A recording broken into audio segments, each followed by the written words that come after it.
There we go. We are on at 1 o'clock. Yep, no.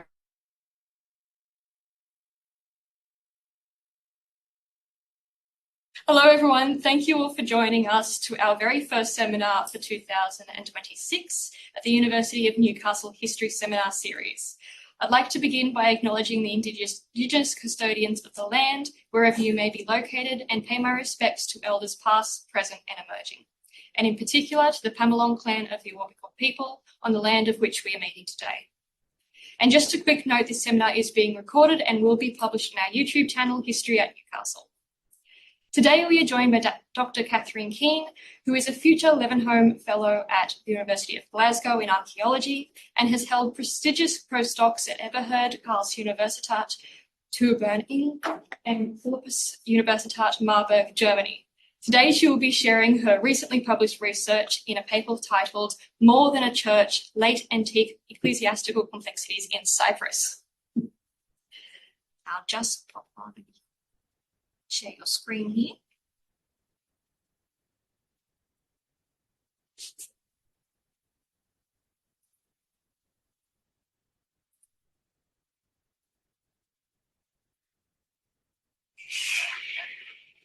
Thanks very much. Is that full screen? That's full screen for this one. Oh, okay. And I can go between them. It's the PDF, so just need to scroll up, I think. Oh, okay. Okay, great. Thanks so much for the introduction and for the invitation. I'm really happy to visit Newcastle and present some archaeology from late antiquity to some of Ryan's students and colleagues and friends. I was thinking on the way here how weird it is that it's so covered in gum trees to talk about late antiquity, but also late antique Cyprus. And then immediately I forgot that thought because Cyprus is covered in gum trees because of the British, and it just actually feels more like home to carry on talking about Cyprus here. And I hope to encourage people to come to Cyprus or to come to late antiquity if anyone is deciding on a PhD direction or a future topic. Yeah, as you said, I'm a late antique and Byzantine archaeologist. My focus has been on Cyprus, and today I'm going to present my PhD, which was published as this book here, More Than a Church, Late Antique Ecclesiastical Complexes in Cyprus. It came out in 2024 from Brill, and it is, yeah, sweet. It is a focus on the economic activities of churches from the 4th to the 9th centuries in Cyprus. As a late antique archaeologist, I focused on the developing power of the church in sociocultural areas. And in doing so, I noticed the architectural and art historical attention on monuments and churches and temples, but not on the annexes next to churches and the other less important buildings archaeologically. This has resulted in narrow interpretations of these annexes and of the non-liturgical aspects of churches, even from the earliest centuries of late antiquity. Relatively newly established churches in the 4th and 5th centuries also took on other economic or administrative roles, bringing communities together in livelihood. I saw an interesting opportunity during my PhD to further research the complex relationships between religion and economy by using the example of Cyprus. And that's why it's called More Than a Church, to talk about the roles the church took on that were not only religious. My main focus is on the dynamic relationships between the institutions and the economic activity. On a material level, these churches routinely contain installations for production, storage, and trading of products, while institutionally, the church with a capital C was influential in infrastructure and local economies. These administrative and productive aspects of religious institutions is well documented in historical sources and more well studied in the Western Mediterranean, like Gaul and Spain, but the ubiquitous archaeological material has never been synthesized or analyzed until now. For my PhD in Munich, I focused on the architectural phasing between the churches and the annexes next to them, or these agro-processing facilities like olive oil and wine and bread production. And that reflects the deliberate role of the church in this production. I looked at churches that had evidence of producing olive oil, flour, bread, ceramics, copper, and glass, because these are the ones that Cyprus had all over, and I could actually research the excavation material from them. In each of these chapters, I focused on sites that were not what I'm calling the norm. And in this topic, the late antique economy of the church, the norm is pilgrimage accommodation or monasteries that are making olive oil for their own sustenance, or residences for bishops that are that have a kitchen attached to them. So I'm looking at anything that's not that, so that I can synthesize examples of all of these churches that had all of these other communal resource functions or productive annexes. However, with each site, it got more complicated, with very early participation in the mercantile world, already in the 4th and 5th centuries, or numerous liturgical and productive uses and phases overlapping just within the church complex. When I extended my time frame past the 7th century into the 7th, 8th, and 9th centuries, it was even more interesting in terms of what I call the post-destruction industry. Despite what I've seen in Cyprus in my research between these productive spheres and the churches, this is not a pattern or a framework, and we need to hesitate before talking about it like that. Like I said, archaeologically, it comes as no surprise that these churches contain installations for production of agricultural or artisanal products, given that we know textually and historically that the church was active in the economy. There's a lot of sources that we can analyze for these intersections of religion and economy, both in the terms of the historical sources, the archaeological material, and the architectural material. And these bottom two categories are what I focused on in my PhD, since I'm an archaeologist and an art historian and architectural historian. And in my next research phases, I'm going to look at some of these historical sources on the top, like letters between the bishops that mention what they're allowed to do and what they're not allowed to do, etc. So now I'm going to just go over a little bit of the background of what the archaeology and the architecture can look like when we are discussing the co-location of churches with archaeology of production. Of course, there's the most obvious categories, like the production of bread and wine for liturgical purposes, like these bread stamps that you imprint into the dough before you bake it, that have a saint on them or an inscription that's Christian. And here in the bottom, this is 14th century, so it's much later, but this church has a normal bread oven here and then a smaller one that's just for the Eucharist preparation. And there's also textual sources already in the 4th century describing the monks and how they should be silent when they're making bread, but it mentions that there's a monastery bakery on site. We also have in the last year, there was bread actually found in Turkey that was carbonized that has the imprint of these religious stamps still in them from the 7th and 8th centuries. And I thought that was really interesting, and I wanted to include a photo of it because this aerial photo of the room is where these bread loaves were found. Although I can't really tell the detail in the photo as to whether you can actually see the bread anymore, or if this is something else. But outside of these two categories of bread for the church and wine for the liturgy and oil for lighting the lamps, we also have more unusual things like ceramic depictions on all of these ceramic incisions of Christian iconography like crosses and saints, or descriptions of what's inside or who owns it. Sometimes there's names of a bishop or someone who owns the wine or whatever that's produced that's inside of the amphora. There's this very famous steel yard on the top right that names a priest and captain of a ship. Steel yard for weighing, and it says Yorgos, priest and ship captain. And on the bottom right, we have the pilgrimage ampullae from Abu Mina near Alexandria, which was a very famous pilgrimage site in late antiquity. And the pilgrims would gather oil in these small ceramic containers that had a picture of Saint Manas on them. And then we also have the kilns excavated where they made these little souvenirs en masse. There's also some more architectural, like less movable aspects of Christian iconography and Christian material in productive annexes. On the left here, you have a settling vat for wine, and there, here in the small circle there is a cross decoration. And then this is a big counterweight that's about 1 meter tall that has also Christian crosses drawn on it. There's a strong connection between the church and this economic material in late antiquity, and this indicates the church's influence on the local economy. This connection suggests that the church as an institution was influential in these economic spheres, both locally and further afield. This has been traced for centuries on socio and cultural and historical levels, but also in economic and administrative spheres. I'm interested in when this power began and what factors contributed to the structure and dynamics of these religious institutions. It appears to have already been in motion in the earliest centuries of the church's existence. This engagement and involvement facilitated the establishment of the power and authority of the church, effectively transforming it as a religious institution into a key mercantile player. So now I'll get into the book, which is an archaeological study of this early Byzantine church with a particular focus on the phasing of some complexes. These were the questions that I looked at during my PhD and the map that was produced as a result of it.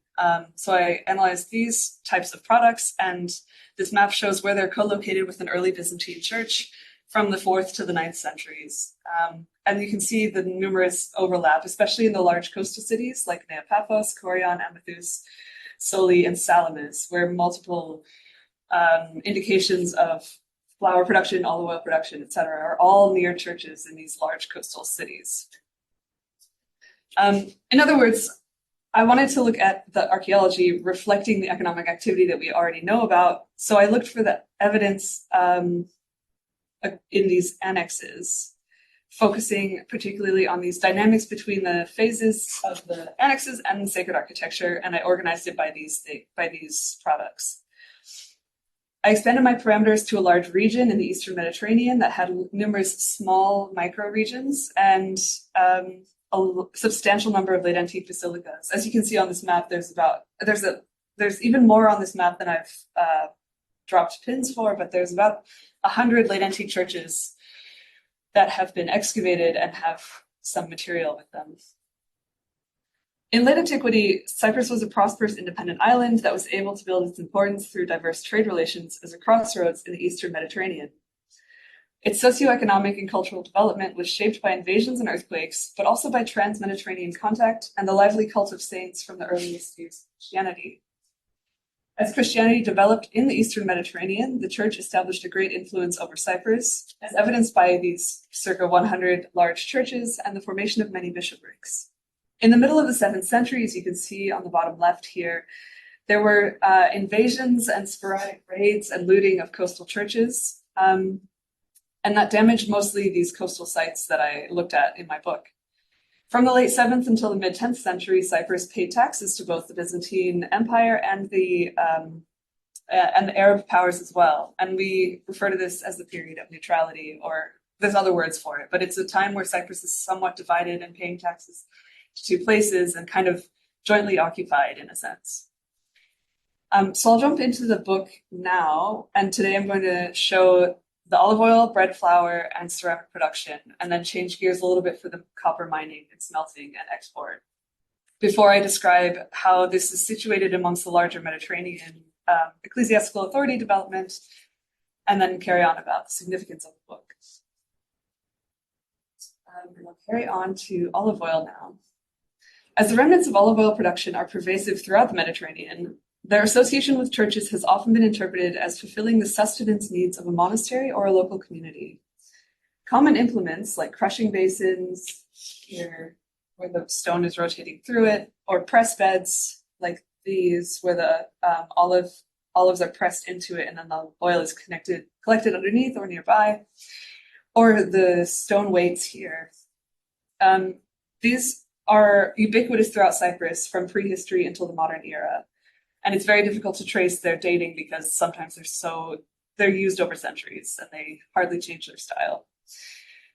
Many of those belonging to the late antique period have been noted in the vicinity of urban and rural churches, which I plotted on that map, most of which are in the coastal regions. The churches, as owners of these communal resources, point toward their administrative and social importance within a farming community, in addition to their sacred function. The site I'm looking at the most during this chapter is Aya Varvara in Amathus. Amathus is here on the south coast, and Aya Varvara is a church in a cemetery on the east side of the site. The main site goes from around here towards the Acropolis in the Backnest River, and then it's a necropolis on this other hill. Aya Varvara is one of the clearest examples of the church's involvement in agricultural production in late antique Cyprus. It has a large olive oil press here on the northwest side that aligns with the natural cave, And the natural cave has water channels running into it. So we know that it was used to collect water during rain and everything, so that it could be used in the olive press, which is running here from the natural cave across this room and into this collection vat under the grate there. This olive press has a general dominance over the rest of the site because it's aligning with the cave, and it takes up this much space, and this is also part of it. And this church is a relatively small church in its first phase, right next to a steep decline to the east. So I suggest that this site was primarily an olive press site with the church added secondarily or as a less important factor. But because the excavation took place in the political upheaval of the 1970s and it wasn't well published, they called it a monastery, and it's been largely forgotten because there's a lot of development around it, so no one really knows it's there. There's a need to revisit the question of the site as a monastery. There's not many rooms that monks can live in. These are all rooms that have passed through, like that you can walk through. They're not cells. And there's a cliff above here that also has some small walls, but it's not really reminiscent to any other monasteries. By measuring the collection vat, I'm highlighting here in orange the general layout of the olive oil press. By measuring the collection vat here, I estimated an output of 3,600 liters, which far surpasses the amount of a potential community of monasteries. It would have equated to enough olive oil for 180 people if they're averaging 10 liters of olive oil a day, with the average individual consumption also being 20 liters a year. So it's based on these measurements, which vary wildly based on seasonal factors like how many groves there are, how often you press, how much olive oil is produced and consumed. It's still, the size of the vat and the size of the olive press is still too much for some few monks living in this site, even if it's 10 or 20 people. I studied the artifacts that were kept from the dig as well. And here we have another drawing of where everything aligns. This gap in the wall would have held the beam that produces leverage against the olives that are situated on top of this press bed, and then it runs through a channel into this collection vat. And this crushing stone would have been used here in rotation for the crushing basin. When I studied the artifacts that were kept from the site, I drew up a relative chronology from the 5th to the 10th centuries. So this site is continually occupied over 5 centuries. And what I found the most interesting was this single ceramic with a cross incised on it, which, with the help of Spadar Gabrieli, was dated into the 8th to the 10th century. And it has one other parallel in the entire island, which comes from about 20 kilometers away. So it's both unusual in its form and its dating and its incision of a cross, but also in how rare it is and how nearby another one is. It indicates that there might have been some church organized production or products aimed toward the church as well, but it's not an amphora, so that's also very interesting. There was also a variety of marble pieces from the church and pithoi and amphorae found in the material. The site underwent numerous modifications in both the annexes and the church over these centuries, which included the addition and removal of rooms. There's multiple phases here, as you can see in the colors of gray. We also have the addition of all of these grain mills. So these are basalt stone that can be used to grind grain into flour. And those have been installed here and here and here. But also I find it very interesting that in this last phase, in the last chapel on the upper floor, which is the final phase of all of it, that there is another rotary mill for grain and flour production. So, and this large structure as well has another phase on top of it. So it's one of these interesting sites that doesn't really get looked at. They just said, okay, it's a monastery, it has an olive press. That's it. And it deserves to have more attention, but it's also not very well published. I also pointed out that the olive press bed here doesn't really align with this hole in the wall, nor with the channel that goes towards the collection vat. So it's not even in its first phase. It's embedded into the floor and it has waterproof plaster in the ruts. So it can't even be used anymore to collect olive oil or to direct it. So it's clear that in a second or third phase, this room was covered in waterproof plaster in a new way, and it could have been used for water storage or wine production or some other use, maybe as a treading floor. By studying the building phases across this complex, I was able to demonstrate the continued priority of the productive annexes over the church and cast doubt on the site's monastic identity. The scale of the output of olive oil also indicates that this complex would have been able to export and possibly profit from it as well. In the same chapter, I looked at two other sites in Cyprus, one of which also has an olive press that is dated after the Arab invasions of the mid-7th century in the atrium of this massive church in the background with its pillars. And the other one is Aios Yorgos Varvara, and that one is similar to Aios Yorgos Peia, which is similar to Aia Varvara in Amathus, because it has this annex that had olive oil installations in it that was built at the same time as this church here. And it even has this access room. There's doorways here and then a hallway and then here. So the clergy of this church could have access to the olive oil production area, and it was built all in one phase, which indicates the church's control over it, but also the clergy's choice in architecture and installations of olive oil. I'll move now to the bread and flour industry across Cyprus, which is similar to the olive oil in that it could be used for churches, but it could also be a communal resource for people nearby who have flour or need flour or have dough that they need baked, etc. It's an agricultural staple, and it was commonly produced in connection with the church for communal sustenance. There are not many textual sources referring specifically to grain and bread distribution by the Cypriot church, but in late antiquity, wheat was a main resource of Cyprus. Archaeological remains of bread production vary from grain storage to flour mills to bread ovens. And you can see on this flow chart all of these phases going from cereal to bread. That you need to grind a certain amount or thresh the grain or bake the bread. And these all can have some kind of archaeological material associated with them. Although the south side of this site has been eroded by the sea, here in Amathus as well, the Episcopal Basilica here, this site was the main focus of this chapter because it's a well-preserved example of bread production and the ability for a church complex to recover and adapt after damage. This church is from the 5th century, and you can see two of the apses here and some of the north aisle there, and then the central aisle. But the rest of the central aisle and the south aisle are eroded away by now. It was built in the 5th century, but it was damaged by fire in the 7th century, after which there was a storage of marble fragments here in this north corridor and also here in this room. And there was broken marble fragments after the damage.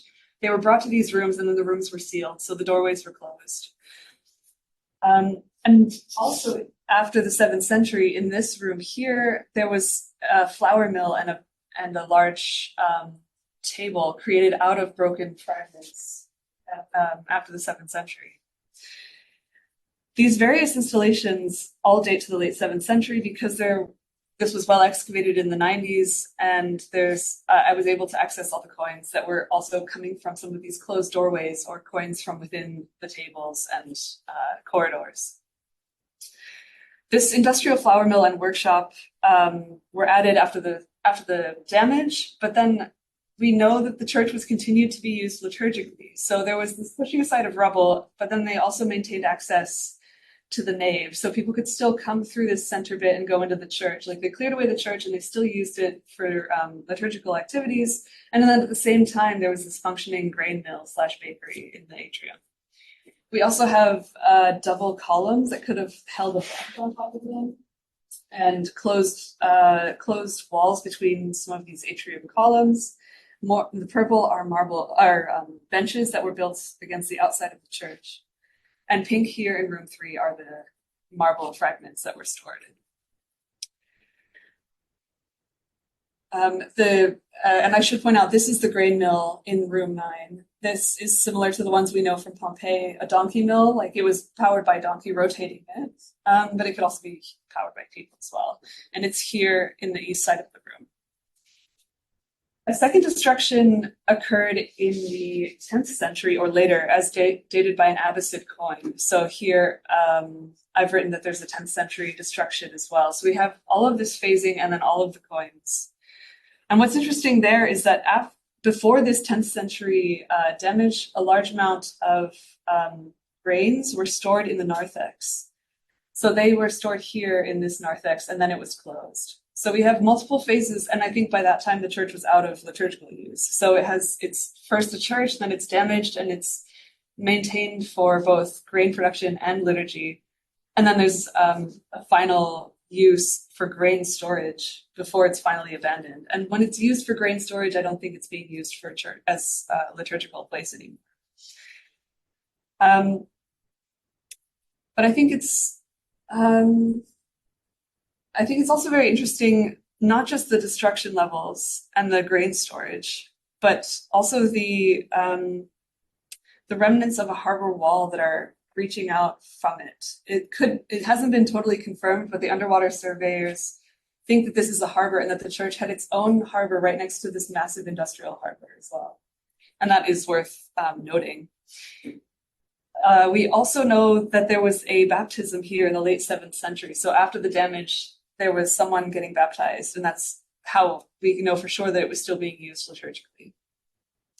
I think that it's representative of the simultaneous roles that a church can play. In this case, it's both religious and economic, but it's also individual localized responses to crisis.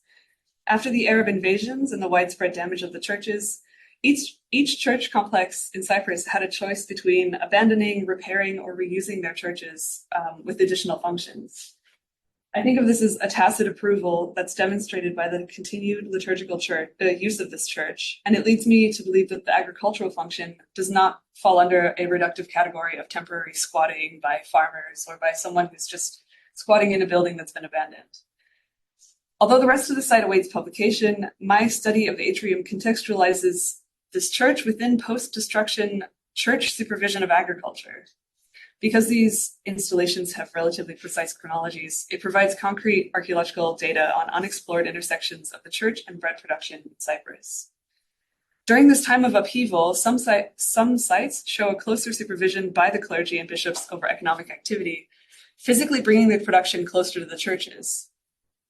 One of the main themes of this chapter is resilience theory and resilience and adaptation after the damage. There can be a lot of vitality traced throughout these sites in Cyprus, even if it doesn't look as high class or high quality as we expect it to. Material from this period does not always get preserved in older excavations that may remove it while getting to the more original phases of the building, and numerous factors contribute to a reductive narrative of collapse or decline in these historical descriptions.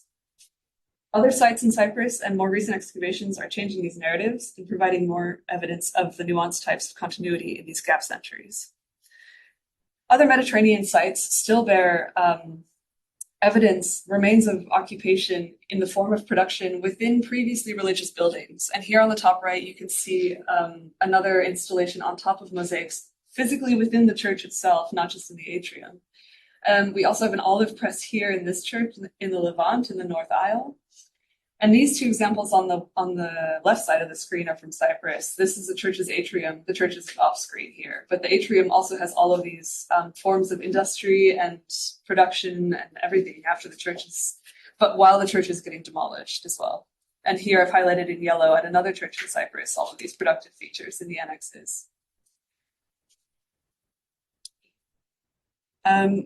These examples complicate our interpretations of abandonment, demolition, and squatting, particularly across different regions and religions in late antiquity and the Eastern Mediterranean. The third chapter was about ceramics. So these are I shifted from the agricultural products like bread and olive oil towards the natural resources and the manufactured goods of ceramics and copper. We don't have almost any late antique ceramic kilns in Cyprus, although one has just been excavated here in Kofinu. And these on the map are just kilns at all, not necessarily kilns next to churches. Until now, because none of them had been found in churches, I was looking at the site of Kourion, and I think this one is a ceramics kiln that is under the control of the church. I started by looking at this site because I thought it was a kiln for lime or marble, like reworking of marble for future construction use. And on the top right, you can see what a lime kiln should look like with this ledge in the side. And it's basically an open single space. But a ceramics kiln has two levels so that the ceramics that are unfired go on top, and then the fire burns from below through these perforations. Because I was looking at this kiln thinking it was a lime kiln and I wanted to study lime kilns generally, I discovered numerous factors that suggested it was actually for ceramics and had been misidentified. It also became clear that this kiln was in use before the church or simultaneous with the church. It's located here in Kourion at the bottom of these cliffs, and the rest of the ancient city is on the top of these cliffs there. And this is the visible basilica up top. The kiln in question is this one here on the north side of the atrium.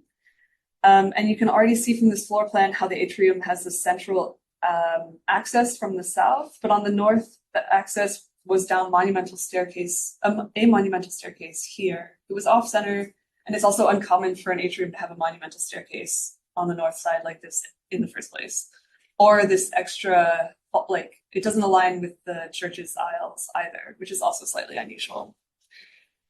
Although this site was published, the report was brief, and it did not include a lot of the images or catalog entries. There was a lot of discrepancies because the excavator wasn't really there, and there was a lot of there was other excavations going on at the same time. This is why I wanted to analyze this site independently, and because I established the architectural phases and photographed the material that was in the storerooms and from the dig, I was able to focus on this large kiln at the northwest and its numerous phases. As the building phases begin to suggest a more complex history than the report describes, I incorporated various types of kilns to compare it to, like ceramic, glass, lime, etc. to see, and it's here, by the way, it's on the north side there. You can see a small gap between the kiln and the church wall and the atrium wall. The primary indications for the kiln to be attributed to ceramics production rather than lime or marble was the presence of two levels rather than one. As you can see here on the side, there's a ledge and this obelisk that supported the second level, and this lower stokehole that aligns underneath that. And it also is composed of local limestone. If it had been designed for lime melting, one open level would have sufficed with that indented shelf for stones for wooden supports, but there also would have been noticeable remnants of lime all along the interior. And a glass kiln would need higher temperatures than this type of limestone could withstand, but also it would be visible, it would still be visible on the inside of the kiln walls there. I relied on the notes from an excavation student that specifically mentioned ceramics within the kiln, and I analyzed those that came from this area of the dig up here. And it was surprising to find a lot of wasters and a lot of misfires from this area of the site, and also across the site. I took some ceramicist friends there multiple times and showed them photos, and they found even more ceramics that were all misfired or had mistakes or imperfections. So they were, a lot of them, and most of them are actually usable. They would just have holes or flaking or bubbles, or are miscolored. This one is a waster that's green and lumpy and all of that. And it's obviously very hard to see in the photos when they have like a wave or imperfection. But the high percentage of misfires and imperfections here indicate that this was used, that there was definitely some ceramic production happening in the vicinity. And the only building so far that's been excavated on this coast, on this beach, is this church. There's also this secondary installation in the north portico here, which is numbered 14. And you can see it here as well from above and from the side. It's similar to the one we saw in Aya Varvara in that there are filled in walls between these columns. So they started to close off this part of the atrium.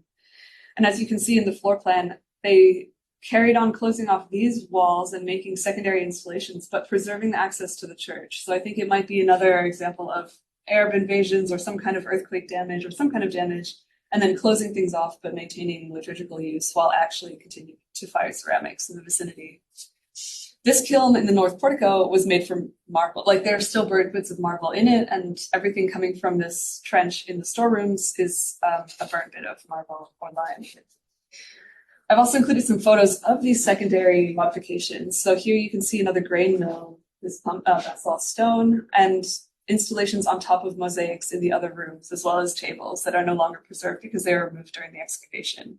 We also have a Hellenistic gravestone inserted upside down through the floor nearby the kiln, and a second story added. So there's a lot of activity going on here, which I've kind of highlighted just in color, of that the yellow kiln is first or contemporary with the red church.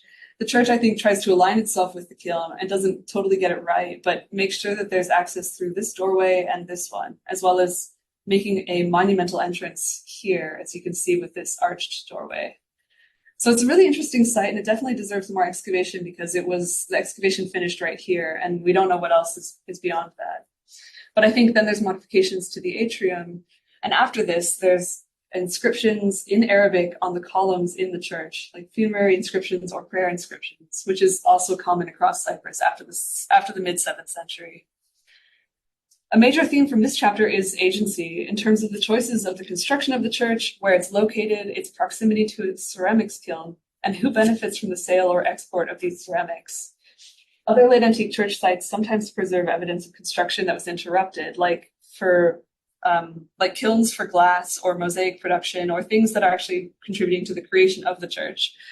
But this appears to have deliberately incorporated the kiln into the church complex and then maintained its use throughout the following centuries.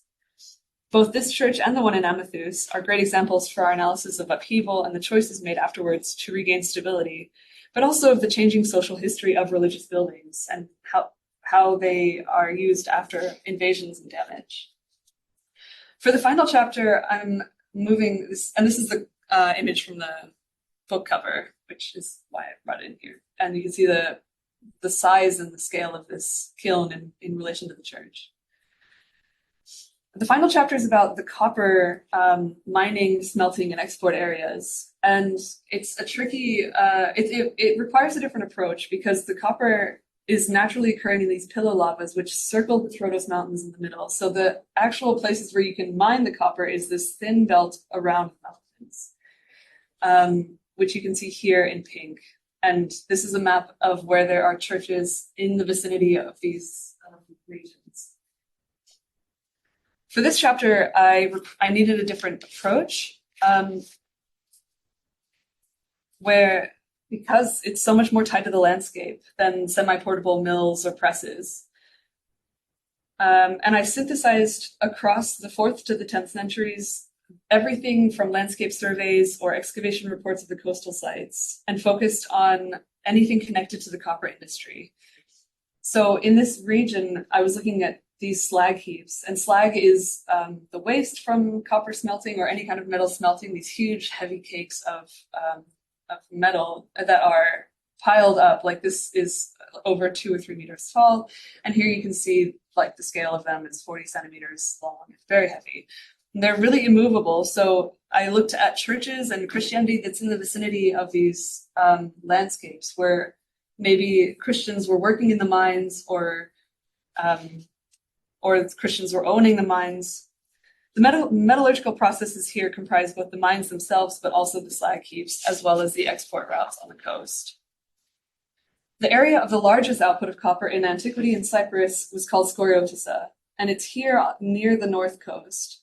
It's marked in blue here. This is the late Roman slag heap that is, in antiquity, it was over 300 meters long. So it's visible from space. It's something like 20 or 30 meters tall, and it's an area that is constantly getting mined. So the mining is still going in the modern day, and it's smaller than it was in antiquity, so we can't really estimate it. Recent research has established that this mine was in use until at least the 7th century, which was much longer than we originally thought. We used to think that the mine went out of use in the 4th century because of some silting in the harbor in Soloi, but ceramics and ongoing research has established that it was used until at least the Arab raids. I accessed the area that's here. It's currently protected by a UN base because it's near the buffer zone. And this red cross is the area that I looked at, which is Panagia Skoriotissa, a church from the 15th century. This church is surrounded by material from other phases of churches, including this 11th to 8th century iconostasis, these fragments that would have spanned across, they are columns and also spanning across the columns. And they're currently reused in the modern buildings nearby or propped up against the side of the church. There were many other fragments nearby, like these undated column segments. This altar from the 5th to 7th century is inside of the current 15th century church, and also the iconostasis. So there's at least 3 or 4 phases of churches or modern or monumental buildings, in case these come from some other villa or a temple or something that's undatable. We have at least 3 phases of church, but it's also very interesting because Panagia Skoriotissa is Greek for Our Lady of the Slag. So it's a church named for the slag heap nearby. So there's definitely a significant relationship to the industrial landscape, at least by the late Byzantine period. There's a second site nearby, which has many names, like it's near a town called Ixiliatos, but I've called it Mavrovouni because of the slag heap just here. But we also call it Ios Kyriakos. And in this site, there's the actual mine here, like the mountain that is getting mined, and then the material was brought on foot or by donkey along here towards the river, and then through this site. And what's interesting here is that Ios Kyriakos is a natural outcrop, that could be used as an overseeing kind of area to oversee the workers as they're bringing the ore past this towards the settlement, and then eventually to work on it here at the slag heap. It's interesting because there was evidence of a church here, which could also be middle or late Byzantine. So it's very hard to draw a connection here between like the late antique mining and the churches at the exact same time, but we also don't know how late the mines were used and how early the churches were established, because nothing survives of them. So it's more of a landscape archaeology approach. But what is interesting about this site is that these settlements here were low quality. They had low quality, they were low quality in their placement primarily because they're right next to the smelting area, which is producing noxious fumes. It's dirty. It's probably a mining activity that's controlled for profit and export, and not necessarily super connected to the local community, but rather like in a labor force that is enslaved here. And because there's a church there, even if it's not late antique, it's still used to draw comparisons from this process of Christianizing an industrial landscape to the persecuted Christians that were condemned to labor in the metal mines in the early 4th century. This is the very famous persecutions for Christians in late antiquity sometimes resulted in Christians getting sent to labor in the mines, whether that's quarries or mines across the Eastern Mediterranean.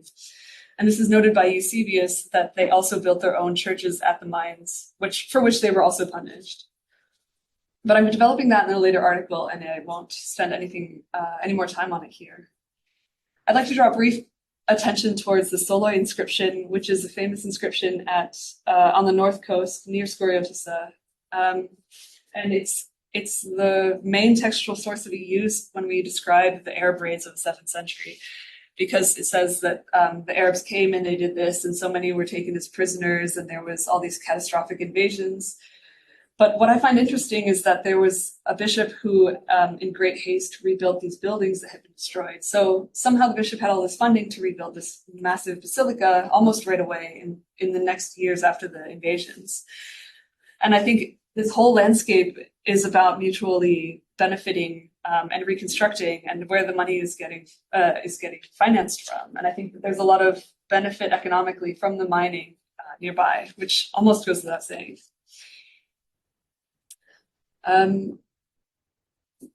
Although it is difficult to connect the metallurgical activity with ecclesiastical ability, in this chapter I aimed to provide a thorough bundle of data together to suggest the possibilities. For sites without textual evidence, there is an ambiguity between identifications of clerical supervision or enslaved Christians monumentalizing the landscape, or the general prosperity in the wider economy resulting from the mined material. I'd also like to point out the size of this. This is Skoriotissa again, and this is a person for scale. So it's very tiny. And you can see here also the white floors for the workshop levels as the slag is getting piled higher and higher.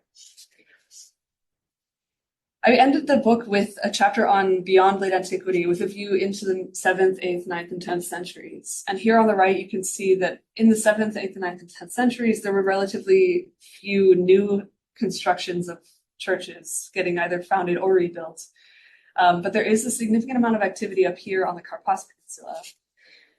Additionally, I also provided a photo from the inscription in Kourion, the Arabic funerary inscription. I'm not sure if it's very legible on the screen, but the church's productive and economic roles continue into these centuries, albeit in altered forms. With the shift toward demonetization, handmade ceramics, architectural innovation, and migrations, the church adapted to a shared status between the Arab and Byzantine powers. The theme of continuity and vitality across this period is a substantial topic in Cypriot scholarship, to which I provide the view from the archaeology of the economic activity of the churches. The experimental addition of domes to churches and vaulting in the 7th and 8th centuries is accompanied by continued dynamic workshops for agricultural production in those same cities. And here again, some of these post-7th century installations, and here on the bottom I've described which color corresponds to what product. There are a lot of numerous large-scale installations of these churches, and here in Kourion on the left, they've been interpreted as temporary facilities for the construction workers that are demolishing this massive basilica when the entire church was, or not the entire church, but that the community moved to Episcopi, which is just a couple of miles away, and they brought the altar, and they also brought some other material. By studying numerous examples of economic vitality in connection with Cypriot coastal churches like these, I provide even more information towards bridging our gap understandings of the 7th to the 9th centuries. I want to make a brief note on why it's very difficult to study this time period and this topic, and I didn't want to make reductive categories like post-liturgy, agriculture, or too many color-coordinated things of this was a church and then it wasn't, and here's the kiln and then there's the bread oven and it's just too overlapping. And I think there's a lot of nuance between these kind of reductive categories. And it's definitely an interesting direction for future research in future excavations, but also in ones we already know about.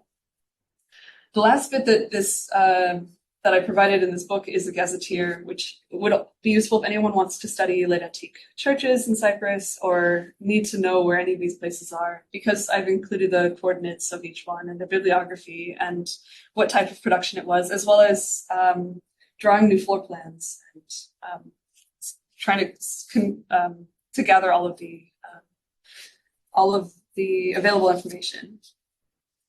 So just to put this book in context, I'm going to make some comments on the development of the church's authority in the earlier centuries of Christianity across the Eastern Mediterranean, or across the Mediterranean, because this is such a massive field, the intersection of religion and economy.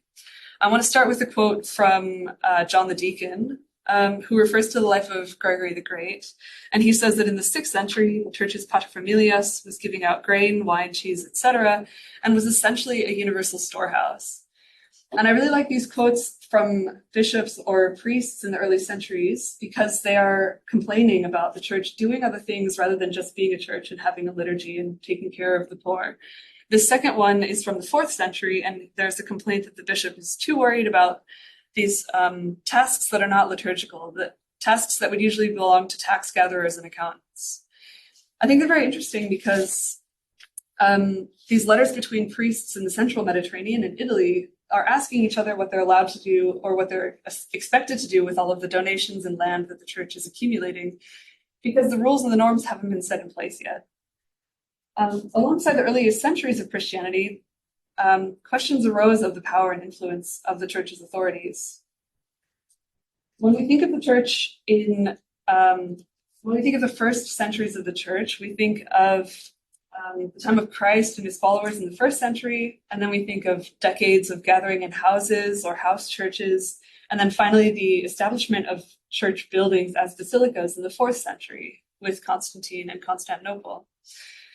And so this development in these early centuries has a lot of strands, and I've included some terms and contexts that are relevant here on the left, like Domus Ecclesiae, these house churches like Dura Europa, Dura Europas in Syria, where people were gathering in houses first, and then finally making shrines in the houses before churches had been established. There's also the accumulation of wealth and donation of property, tax exemptions, legal exemptions, but also things like the legal jurisdiction that a priest could yield.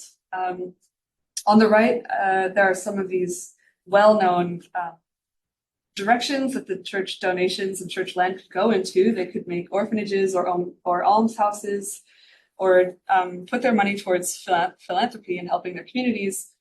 But I also find it interesting that the priests and the clergy and the bishops were also able to grant asylum or pay ransom for prisoners or assist in other ways.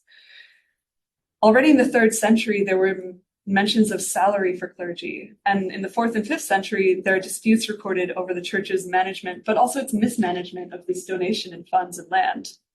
They were already in the 4th century, everyone was allowed to leave any property they wished to the church in their wills.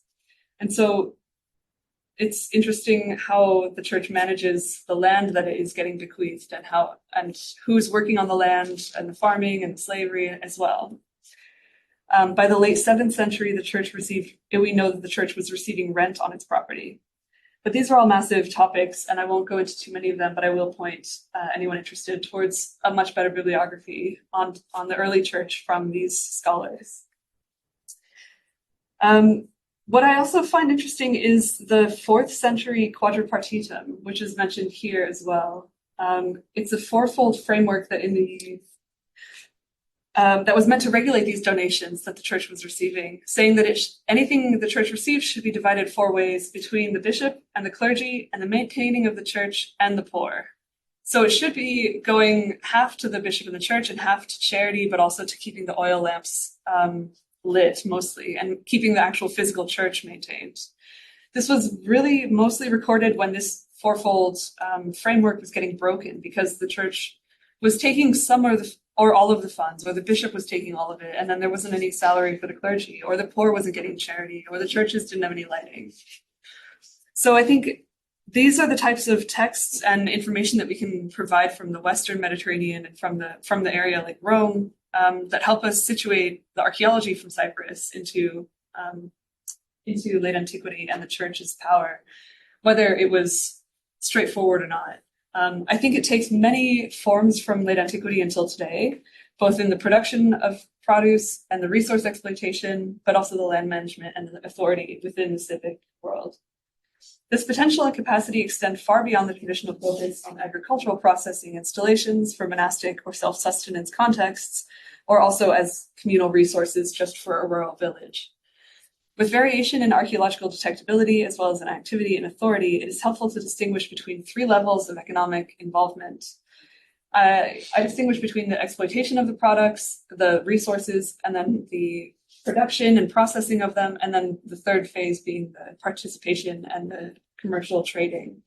And that 3rd phase of trading and export is really, really hard to trace archaeologically. So my book has mostly focused on the resource extraction and production, and less so on where the products are actually ending up. But it extends beyond the more often discussed infrastructure like charities and pilgrimage, or the church's role as in Rome or in Constantinople or in these massive cities. Despite these types of activity, property, and authority, and despite how early some of them are in place, it should be noted that this was not uniform or immediately successful. I love this quote from Kim Bowes, because she says that even though we get this idea that there was all this donation and land happening and it was a new Christian society, in reality, the late antique bishop was rather anemic, and he had an uncertain job description and more authority than actual power. Even the likes of an Augustine or an Ambrose was confronted with limited financial resources, uncooperative elites, and imperial bureaucrats, and a systemic inability to translate theological dictates into real-world practices. And she describes their authority as still nascent. So I think it's very useful to frame any of this discussion of the church in this light, because we don't necessarily, it wasn't like a uniform conquest already in the early centuries. In my book, I used 2 conceptual approaches and models the most, which was agency and resilience theory. Namely, I viewed the individual as an agent of social action. I focused on individual actors like the clergy or the community as dependent on their conditions and the structure of their society, but also as instruments or bearers of transformation, whether that's economic, political, or religious. I think that there's been an omission of the individual agent in these discussions that can obfuscate both the community's manipulation of existing social structures and the changing constructs within late antiquity's social and administrative conditions. Although they are dependent on their society, they do have a choice in influencing their environments, resulting in dynamic relationships between actions and structural change. I think this is shown out especially in the modification of churches and workshops in late antiquity, and it demonstrates this continuous redefinition of the church's increasing role throughout late antiquity, constituting a collective agency. For resilience theory, I haven't gotten so much into it in terms of the adaptive cycles, which are about the ways that you can build up certain types of activity until there's a crisis or until there's some sort of destabilizing effect. But I'm using this in future research. In this book, I mostly focus on resilience of communities without the diagrams and adaptive cycles. In the future phases of this, I'm going to carry on using religious economic models, which I won't get into, as well as economic models that you can apply to the church as an institution.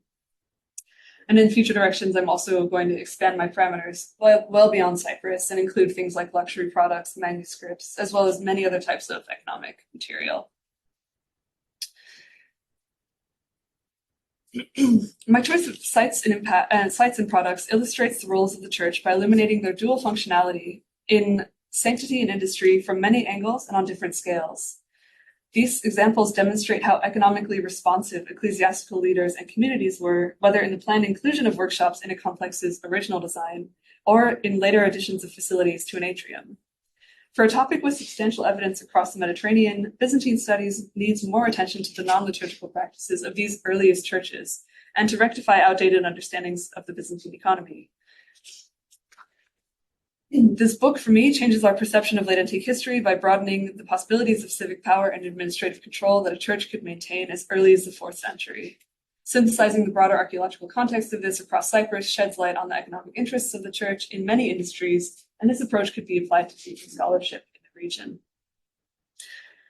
By providing the architectural, productive, and topographical data from numerous sites of such a central institution, one with which all of late antique society was in contact, it is possible to gain insights into a topic on which we currently have little understanding. Research on the transformations of the late antique world cannot be complete without understanding the economic impact of the church, which Ian Wood has recently argued controlled possibly a third of the total wealth of the post-Roman West. And we need more argument about this in the East.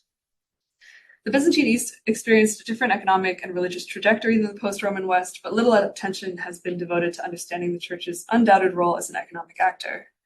Disciplinary distinctions within late antique and Byzantine studies have hampered investigation of this topic. This book has focused on numerous sites outside of the norm of bishops' residences, pilgrimage accommodation, charities, and sites functioning as communal resources. Pervasive misconceptions polarizing the early church into either purely religious or purely pursuing sociocultural dominance can be confronted by my argument that the religious function was not separated from the material basis of the host of social and economic actors out of which it was composed. Drawing on a substantial body of archaeological and historical data, this book moves beyond the traditional view of the church as self-sustaining through its ownership of production, or as parasitic on the communities that it served, and towards a broad exploration of the church as a participant embedded in and contributing to local communities in both charity and socioeconomic work. The reality of living in late antique Cyprus was entering a church via an atrium with a functioning bakery, or working in the copper mines with chapels dotted across the hilltops as beacons or as supervisory monuments. It was also maintaining ever smaller versions of previous basilicas amidst encroaching olive oil and bread production. Or it was partly repairing a damaged church by piling rubble to the side and continuing to fire ceramics. Understanding not only the impact of the changing environment on the community or individual, but also their influence through transitional and innovative urban developments builds a new understanding of dynamic late antique settings. And I'd like to thank everyone for their attention. And I appreciate any questions. Thank